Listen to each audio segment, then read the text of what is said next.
आपके लिए education in a public university बिल्कुल फ्री होगी। भी अपना स्टाइपेंड अप्लाई कर सकते, बैचलर्स में दाखिला मिल सकता है। टैक्स रिटर्न्स दिखाओ, अब ये सेल डीड दिखाओ, मोटिवेशन लेटर आपने एक अच्छा स्ट्रॉन्ग लिखना है। अस्सलाम वालेकुम everyone, my name is Mohammad Kazim and I am a fully funded student at the university of Helsinki Finland. और आज की इस वीडियो के अंदर विल बी डिस्कसिंग जर्मनी, क्योंकि जर्मनी की जो समर इनटेक है that is about to open, और पाकिस्तानी स्टूडेंट्स के लिए जिन्होंने जर्मनी अप्लाई करना है एक लंबा वेट टाइम होता है, एडमिशन प्रोसेसिंग थोड़ी सी लंबी होती है।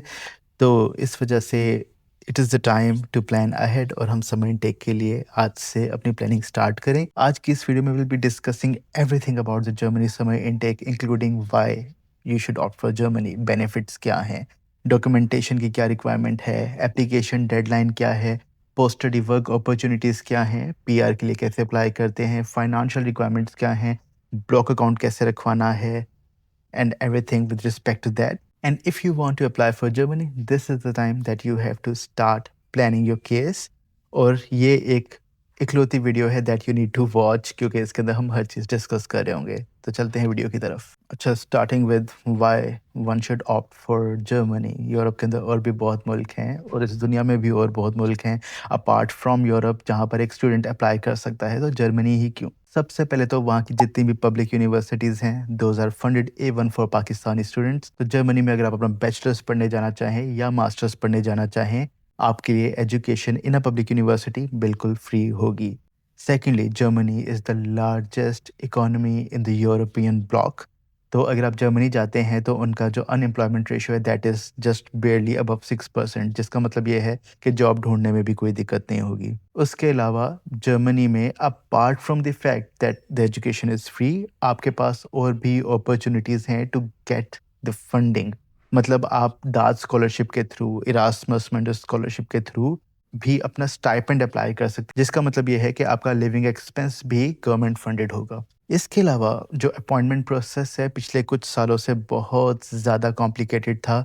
बच्चे और एजेंट माफिया पहले से ही अपॉइंटमेंट्स ब्लॉक करके बैठे होते थे, जिसकी वजह से जो असल जेन्युइन स्टूडेंट्स थे उनके अपॉइंटमेंट नहीं मिल पाती थी। लेकिन अब अपॉइंटमेंट का जो प्रोसेस है वो बिल्कुल चेंज हो चुका है। You need to have your admission letter in hand before applying for the appointment, जिसका मतलब ये है कि अपॉइंटमेंट प्रोसेस काफ़ी स्ट्रीमलाइन हो चुका है। सिर्फ जो जेन्युइन स्टूडेंट्स हैं जिनके पास एडमिशन ऑफर मौजूद है उनको ही अपॉइंटमेंट मिलेगी, और इसकी वजह से जो अपॉइंटमेंट्स हैं वो स्टूडेंट्स को थोड़ा निस्बतन ईजिली मिल रही हैं, और 3 to 6 मंथ्स का एक वेट पीरियड एक स्टूडेंट को देखना होता है। इसके अलावा last but not the least, Chancenkarte opportunity, which means if you have completed your degree from Germany you will get your job seeking visa of 1.5 year, जिसके अंदर आपने अपनी जॉब तलाश करनी है, and then you will be on track for PR. अब हम आते हैं एडमिशन रिक्वायरमेंट्स के ऊपर, जो कि जर्मनी के लिए एक स्टूडेंट को पता होनी चाहिए।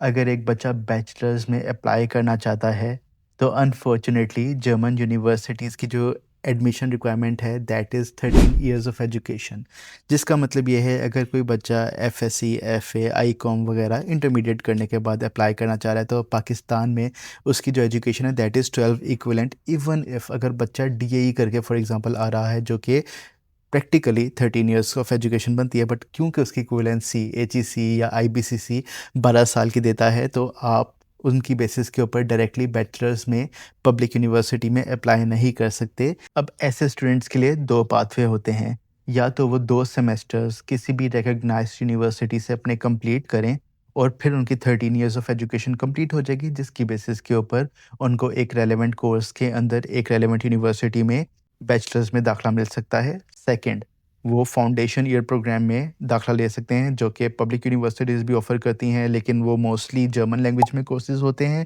और ज़्यादा कम्पिटिटिव भी होते हैं, और उसके अलावा प्राइवेट यूनिवर्सिटीज़ भी ऑफ़र करती हैं। For example Arden, BSBI, university of Europe for applied sciences.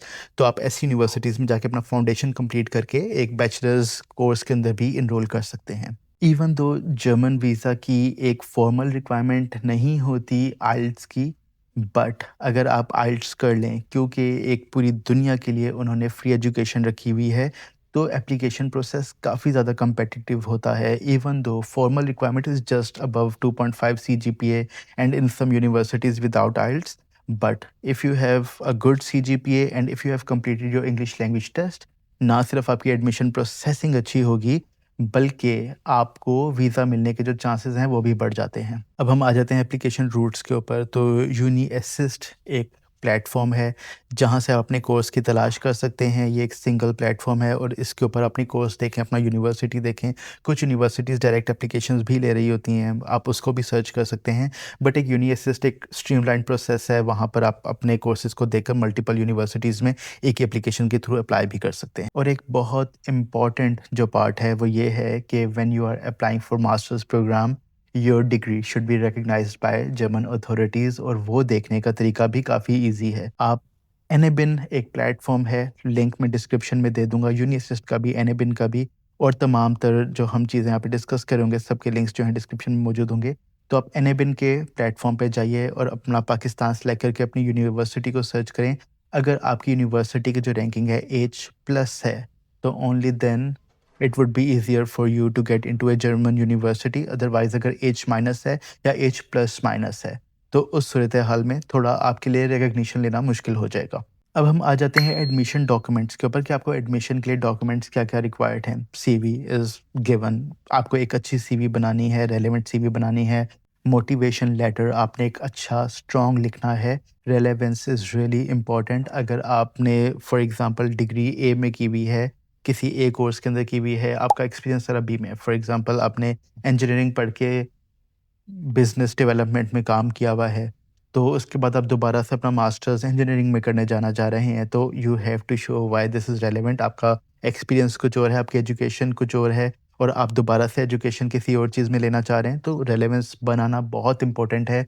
वो सीवी और मोटिवेशन लेटर के थ्रू बनती है। इसके अलावा recommendation letters are really important, आपको वो दिखाने हैं। आपके तमाम तरह एजुकेशनल डॉक्यूमेंट्स एचईसी और आईबीसीसी से अटेस्टेड हों even before you start applying on university. और इसके अलावा आपका पासपोर्ट रेडी होना चाहिए, ना सिर्फ रेडी होना चाहिए, उसकी जो एक्सपायरी डेट है वो अनकरीब मतलब 1 साल के अंदर-अंदर ना हो। एक फ्रेश पासपोर्ट हो तो बेहतर है ताकि उसकी जो वीज़ा ड्यूरेशन है वो अफ़ेक्ट ना हो पाए। इसके बाद हम आ जाते हैं फाइनेंशियल रिक्वायरमेंट्स के ऊपर। जर्मनी की एक सबसे बेस्ट चीज़ ये है जिसकी वजह से उनका वीज़ा रेशियो भी काफ़ी अच्छा है कि यहाँ पर आपको बैंक स्टेटमेंट नहीं, आपको ब्लॉक अकाउंट दिखाना होता है। ये कुछ स्टूडेंट्स के लिए थोड़ा-सा बर्डनसम होगा कि हम 1 साल के लिए अपने फंड्स को जर्मनी में पार्क करें। बट जो जेन्युइन स्टूडेंट्स हैं जिनके पास फंड्स भी मौजूद हैं, उनके लिए ये चीज़ बहुत आसान हो जाती है क्योंकि उनको इस झंझट में नहीं पड़ना पड़ता कि अब ये टैक्स रिटर्न्स दिखाओ, अब ये सेल डीड दिखाओ, अब ये फलानी-ढिमकानी चीज़ के थ्रू जाकर इंटरव्यू में एक्सप्लेन करो कि फंड्स कहाँ से आए, क्योंकि फंड्स पार्क्ड हैं। जर्मन एम्बेसी को इस चीज़ की कोई ख़ास ज़रूरत नहीं होती कि फंड्स आए कहाँ से हैं। एज़ लॉन्ग एज़ एक मनी ट्रेल मेंटेन्ड हो, ब्लैक के पैसे ना हो, तो जर्मन एम्बेसी को इस चीज़ का जो है कोई ख़ास मसला नहीं होता, तो आपको ईज़िली वीज़ा भी मिल जाता है। बाकी बहुत से स्टूडेंट्स का ये सवाल होता है कि अगर हमारा वीज़ा रिजेक्ट हो गया तो फिर जो आपने ब्लॉक अकाउंट में पैसे रखवाए हैं उसका क्या? तो ब्लॉक अकाउंट के जो पैसे हैं वो रिफ़ंडेबल होते हैं apart from minor administrative charges या जो अखराजात या फ़ीस वग़ैरह। उसके अलावा बाकी तमाम तर आपके जो पैसे हैं वो आपको आपके अकाउंट में ही वापस आ जाते हैं। तो मतलब वो एक सेफ़ पार्क किए होते हैं पैसे। तो अगर आपका वीज़ा रिजेक्ट हो जाता है खुदा ना ख़ास्ता, तो आपको पैसे वापस भी आ जाते हैं। बाकी अगर आपने जर्मनी अप्लाई करना है तो उसकी जो वीज़ा चेकलिस्ट है, उसकी जो एडमिशन चेकलिस्ट है, वो हमारी वेबसाइट के ऊपर मौजूद है। मैं यहाँ पर डिस्क्रिप्शन में उसका लिंक डाल दूँगा। तो if you need the checklist, अगर आप जर्मनी अप्लाई करना चाहते हैं, you can just download the checklist from our website. अब हम आ जाते हैं कि जर्मनी के अंदर कौन-कौन से इनटेक मौजूद हैं। जर्मनी में बेसिकली 2 इनटेक होते हैं, winter intake and summer intake.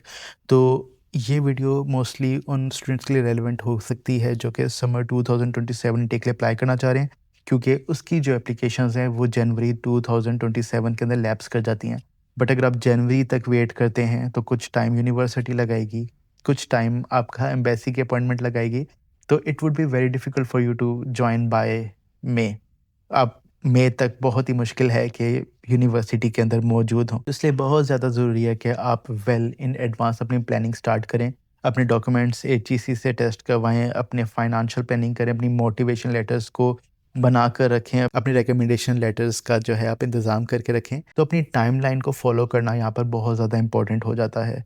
और इसी वजह से अगर एक स्टूडेंट समर में अप्लाई करना चाह रहा है तो दिस इज़ द टाइम कि वो अपनी एप्लीकेशन के ऊपर काम करना शुरू कर दे। बाकी जब एक स्टूडेंट जो है अप्लाई करना चाह रहा है जर्मनी, तो उसके लिए सिर्फ़ यही इम्पोर्टेंट नहीं है कि वो यूनिवर्सिटी की डेडलाइंस देखे, बल्कि वो ये भी देखे कि जो स्कॉलरशिप्स वो अप्लाई करना चाह रहा है, चाहे वो दाद है, चाहे वो इरेस्मस है, चाहे वो इंटरनल स्कॉलरशिप है, चाहे वो एक्सटर्नल स्कॉलरशिप है, तो उनकी भी डेडलाइंस को वो नोट करके रखे, क्योंकि दाद की एप्लीकेशंस जो हैं वो 1 साल पहले बंद हो जाती हैं। वो मोस्टली ओपन जो है विंटर इनटेक के लिए होती हैं।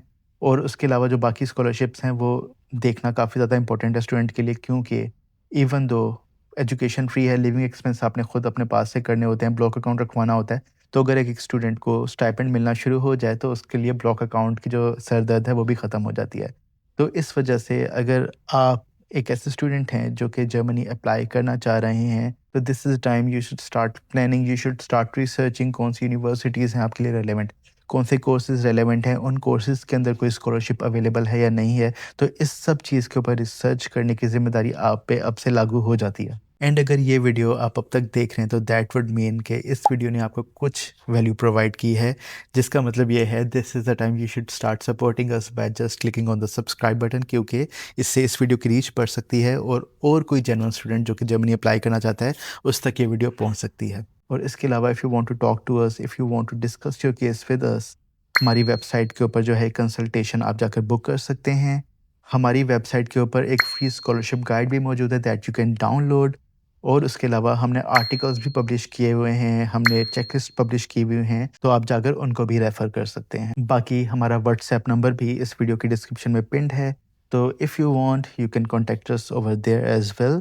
और again, if you want to apply to Germany, this is the time you start planning and this is the time you should start asking questions about कि आपके लिए कौन-सी यूनिवर्सिटी बेहतर है, कौन-सा कोर्स बेहतर है, कौन-सी स्कॉलरशिप अवेलेबल है। And on that note I am signing out. इंशाल्लाह मिलते हैं किसी नई वीडियो के साथ। अल्लाह हाफ़िज़।